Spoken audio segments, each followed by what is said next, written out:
He was building tube amplifiers before there was such a term as high fidelity. Later he went to Harvard, then to Stanford. Then he abandoned his burgeoning scientific career for the beautiful world of music. In 1954, he became the apprentice of renowned organ maker Walter Holtkamp. Within 18 months, Charles had earned a partnership in the Andover Organ Company, and by 1959, he owned that company. And by 1962, he had moved to Gloucester, Massachusetts, as C.B. Fisk Incorporated. Charles never did resume the interest in electronics that had made him the teen talk of the town. In fact, there was something decidedly anti-technological in the Charles Fisk approach to organ making. First, all Fisk organs are tracker organs, no electronics, simply woods and rods and wires as one might find in a pipe organ centuries old. Charles even quarreled with that one lonesome 20th century touch found in all modern trackers, the electric blower motor. He understood that nobody wanted to stand around in the church basement hand-pumping organ bellows, not nowadays. But he also understood that the organs of old rendered a slightly irregular warbling sound. So in 1968, he proposed that the barely perceptible warble be restored to the tracker organ, that the modern super-consistent electronic blowers and the wind supply regulators not be allowed to smudge the beauty, what he called the natural grace of the past. Now, that proposal was vigorously denounced by his colleagues at the time. It would take them a decade or so to see it his way, but the point is, Charles Fisk was a proud reactionary. With loving hands, he fashioned the charm of 1,000 yesterdays from the same materials our ancestors used, almost as though he were intentionally turning away from some terrible vision, or as though attempting to atone for some past unpardonable sin. And in fact, there was a private nightmare that cast its shadow on his dreams. It began before Stanford, before Harvard, when the slender brown-haired boy genius in electronics was sent to Chicago to work on the top-secret Manhattan Project. That's right. At 20, he was assigned to the now infamous laboratories at Los Alamos, where he spent the remainder of World War II, and where those same hands, which would eventually lovingly, repentantly fashion instruments of beauty, once created instruments of terror and destruction. The great Charles Fisk died December 16, 1983. But his masterworks of musical glory and spiritual peace live on. Often the admirers of those magnificent tracker organs will gaze at them in wonder to envision that their creator, before turning from a brilliant career in electronics and in nuclear physics, helped to devise the detonators for the world's first atomic bombs. Only now you know the rest of the story. Now, the rest of the story. D.D. Suharto calls himself a plant explorer, sort of an Indiana Jones of the botanical world. D.D. Suharto, like the fictional adventurer, is affiliated with the university, in this case the Chicago campus of the University of Illinois. He has traveled to distant corners of the globe in search of treasures, and one such expedition, in 1987, took Suharto into the rainforests of Malaysia, collecting and cataloging plant leaves and tree sap, and he was focusing on one tree in particular, the Calophyllum lanigerium. None of the samples Suharto had gathered had any unusual history, medicinal or otherwise. Nonetheless, he returned home with his many specimens, submitted them for laboratory evaluation, but within days he received an urgent phone call. Scientists from the laboratory wanted to see him at once.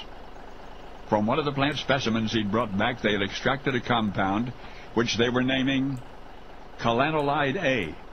It was like nothing the scientists had ever seen before.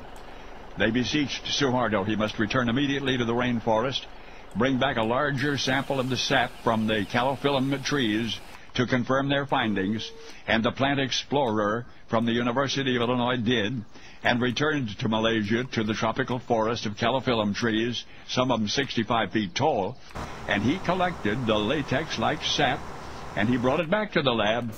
Eagerly, the researchers went back to work, and none of the specimens, not one, was the same as the earlier one.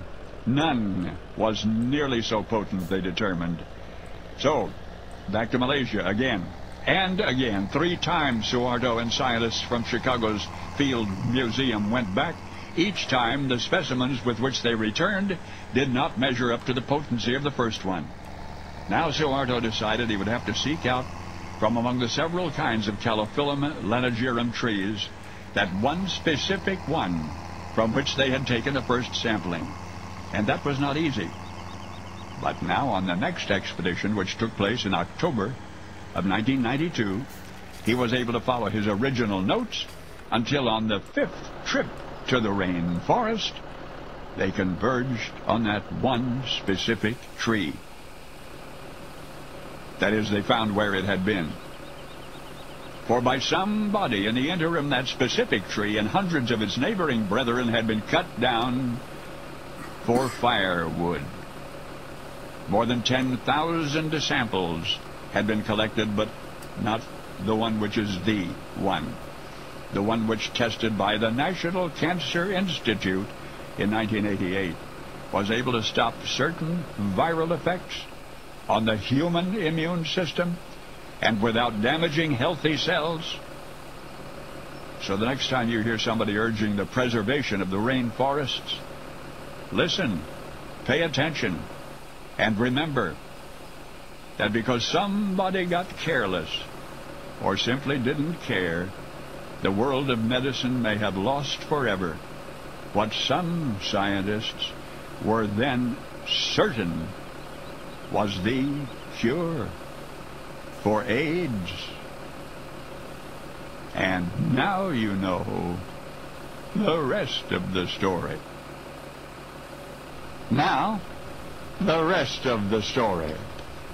Bessie Whitehead, 5th grade teacher, had had enough. "Lewis," she exclaimed, "you will stay after class, and you can write on the blackboard 150 times, 'I am a bad boy.'" And he did. Now, Lewis was not really a bad boy. He was simply a prankster, a cut-up-a-class clown. But as a teen, Lewis fell in love with a bad boy sport, boxing. It was a Patterson, New Jersey neighbor, Johnny Lane, who initially inspired him. Johnny was on the fast track to fame as a prize fighter, tremendously impressed by Lewis's natural ability. "Get yourself a manager," Johnny Lane advised, and Lewis did. His friend Abe Green. And then Lewis picked a striking new last name for himself and started training. Conservative parents would disapprove of his career move, so Lewis beseeched everybody he knew who knew not to tell Mom and Dad. And through 10 triumphant professional fights, nobody did. Then one day, Lewis's Uncle Mike went to Lewis's father. Uncle Mike said, "Hey, I have tickets for the big boxing match in Ringwood tonight." Lewis's father, Sebastian, shrugged, "So?" But Mike went on to explain that though he realized Sebastian was generally uninterested in sports, there was this new fighter, Lou King, whom everybody was talking about. Lou King, everybody agreed, was coming on strong in the fight game, and he was boxing that very evening. Sebastian, rather than argue with Mike, said okay, he'd go, and imagine his surprise when the fight announcer that night called the name Lou King, and into the ring climbed Sebastian's own son. Well, Lou King won fight number 11. It was the one the following morning he was destined to lose. For by the time the victorious but battle-scarred boy came down to the breakfast table, his mother, Helene, had heard all about the night before. To Helene's credit, she did not shout, nor sigh, nor cry, but she expressed her sentiments this way. To Lewis, she said, "Do you remember when you were in the 5th grade and Miss Whitehead was very upset with you?" Lewis nodded. "You remember what she made you write on the blackboard 150 times?" Lewis remembered. "Well," said Helene, her gaze at once very hot and very cold, "that's the way I feel about you right now." Lewis spared his mother the trouble of repeating the hated phrase. "I am a bad boy," he offered quietly. And that was all anybody ever said on the subject thereafter. It was plenty. Lewis never put on boxing gloves again. But the self-deprecatory sentence that he had to write so many times on the blackboard for Miss Whitehead was to follow Lewis everywhere he went for the rest of his life. There was no telling what kind of a prize fighter he'd have made, considering his athletic ability and his early success, perhaps a very good one. And yet in another profession he became unique, irreplaceable, one of a kind. Not as Lou King, not even under his real name, Louis Francis Castillo. For once upon a tidal wave of laughter, there was a comedy team comprised of two verbal sparring partners, Bud Abbott and a self-described bad boy, Lou Costello. Abbott and Costello. Now you know the rest of the story. Now, the rest of the story. Why do you suppose the uncivil war continues to intrigue us so? Could it be the irony of a nation calling itself the United States, falling so bitterly into disunity? So passionate is this ongoing fascination that buffs find themselves in frequent disagreement. However, there seems to be a consensus that the war officially began April 12, 1861 at Fort Sumter. But who fired the first shot? It's been the subject of a lively debate among historians for more than 100 years. Most of the details regarding the assault on and defense of Fort Sumter were scrupulously recorded, but nobody remembers, that is, with certainty, the identity of the man who pulled the trigger and plunged the nation into its darkest hours. For many years, the distinction was bestowed upon one Edmund Ruthyn, a Virginia agriculturalist whose eagerness to have it out with the Yankees was indeed well known. Other names have been mentioned along the way, a lieutenant named Gibbs, a private named Halsey, even a little girl named Frances Pickens. Well, today's authorities say that probably Confederate Lieutenant S. Farley fired the opening shot of the Civil War. But pending the surprise discovery of some definitive document regarding the matter, all we can say for certain is that some Southerners started it. But this is the rest of the story. For all the uncertainty as to who shot first, there is no question whatsoever concerning who shot back. He was a senior captain of the Federal garrison defending Fort Sumter. He was, in fact, second in command, and his name was Abner. And you will recall that the fort was, in fact still is, located in Charleston Harbor, some distance from shore. The Yankees were in possession of the fort. The Rebs told the Yankees to get out. The Yankees said they would think about it, but they didn't think hard enough to suit the Rebs. At 4:30 a.m. on that fateful Friday, a Confederate artillery shell roared into the black sky from the ironclad battery on Morris Island.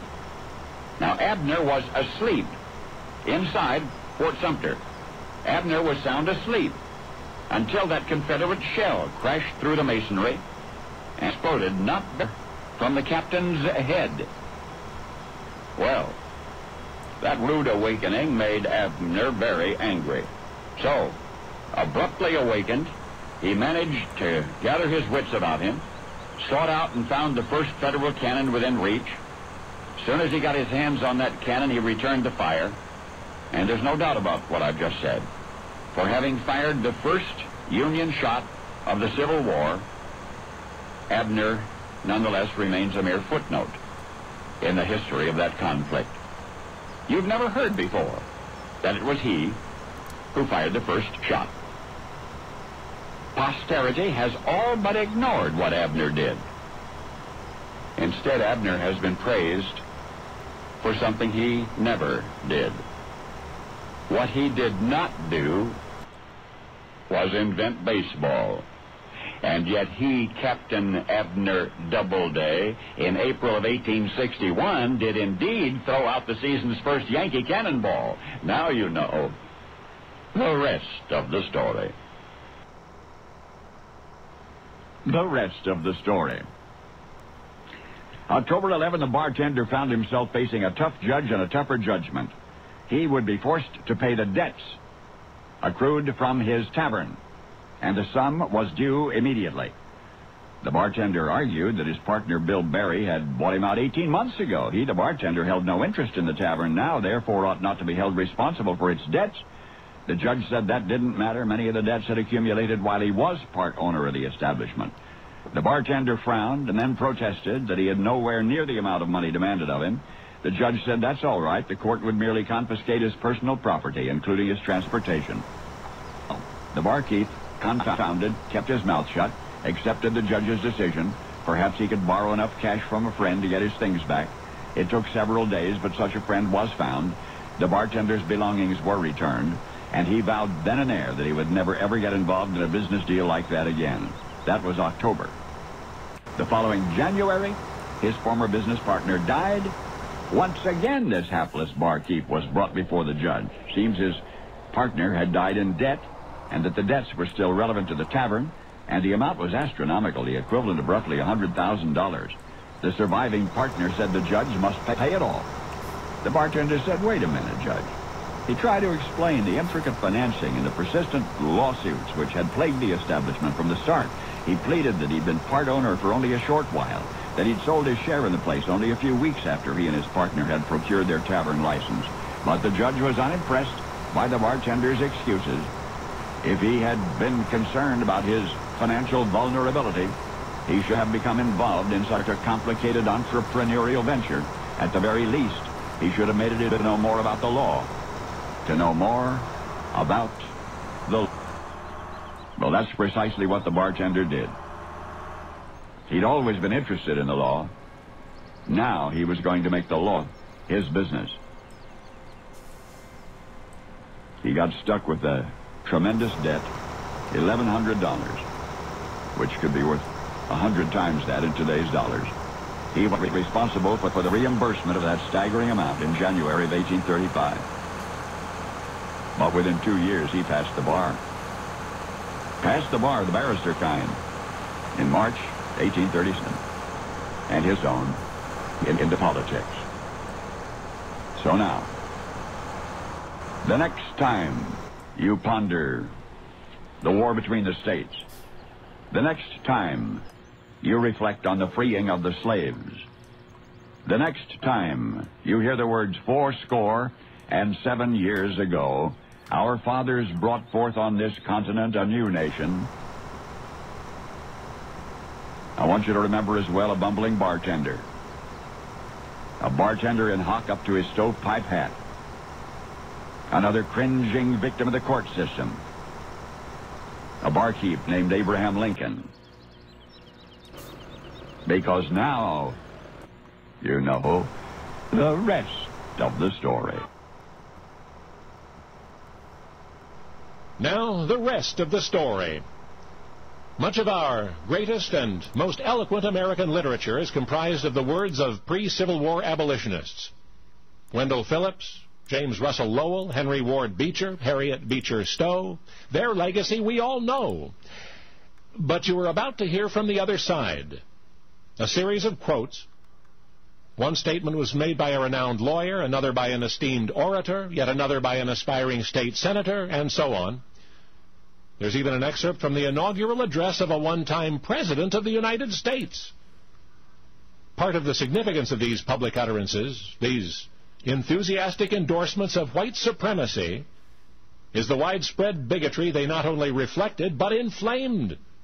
I mean, each was intentionally injected into a specific charged atmosphere during generally volatile times. And despite the facade of respectability behind which the speaker in each case stood, the rhetoric of racism was repeated again and again. The rhetoric of racism. The black man is not my equal in many respects, certainly not in color, perhaps not in moral or intellectual endowment. Quote, there is a natural disgust in the minds of nearly all white people to the idea of an indiscriminate amalgamation of the white and black races. A separation of the races is the only perfect preventative of amalgamation. But as an immediate separation is impossible, the next best thing is to keep them apart where they are not already together. Quote, there are white men enough to marry all the white women, and enough black men to marry all the black women, and in God's name, let them be so married. Quote, I give the most solemn pledge that I will to the very last stand by the law of this state which forbids the marrying of white people with Negroes.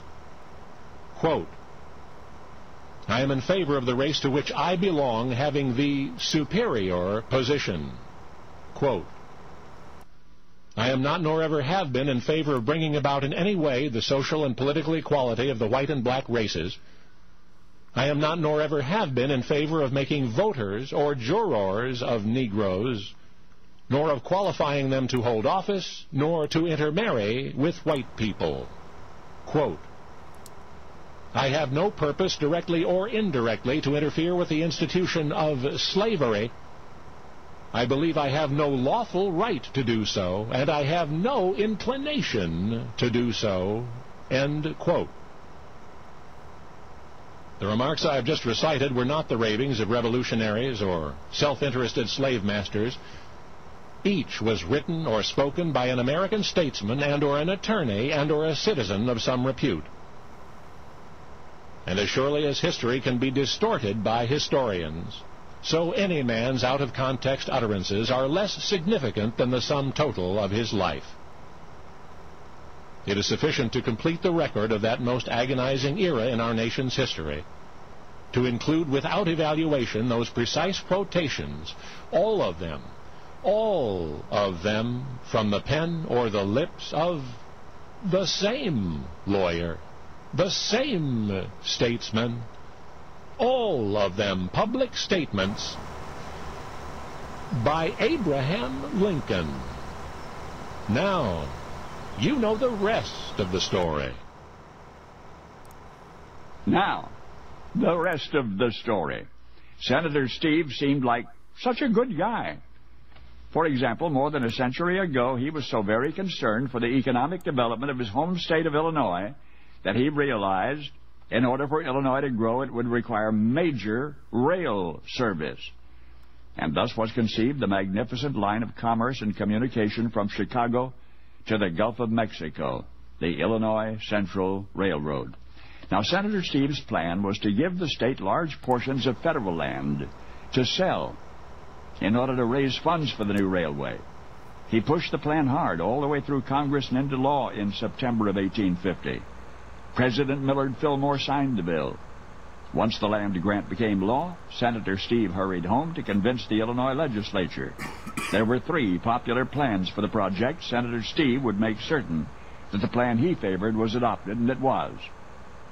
And the brand new railway system was on its way to reality. But this is the rest of the story. The charter had been specific regarding how the Illinois Central would reach Chicago, but once inside the city limits, there would be problems. The obviously favorable route of entrance was already owned by another railroad, so Senator Steve went back to work. Assisted by the city's mayor, he planned another route, one that would take the Illinois Central into Chicago along the splendid shoreline of Lake Michigan. One minor difficulty: that shoreline property was not owned entirely by the city. In fact, there was a 16-acre access owned privately, one which would have to be purchased if the Illinois Central project were to be completely successful. The question was, what price would the owner put on this property of his once he realized how important it was? Well, the answer was $21,320. Oh, you bet the owner came out with a tidy profit. And considering he had not purchased the land all that long ago, it's been suggested he had anticipated the Illinois Central venture with profit in mind. But anyway, the ICR got its fabulous lakefront route into Chicago, which would be called the most magnificent entrance to a major city in all the world. And everybody was happy except the former owner of those 16 key acres. He had cashed in for tens of thousands. Oh, did I mention the shrewd real estate investor who had cleaned up in the Illinois Central deal? Almost as though he had had inside information. He had had inside information.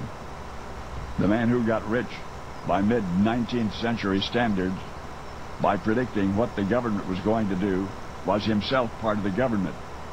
He was the railroad planner, Senator Steve himself. Now I know.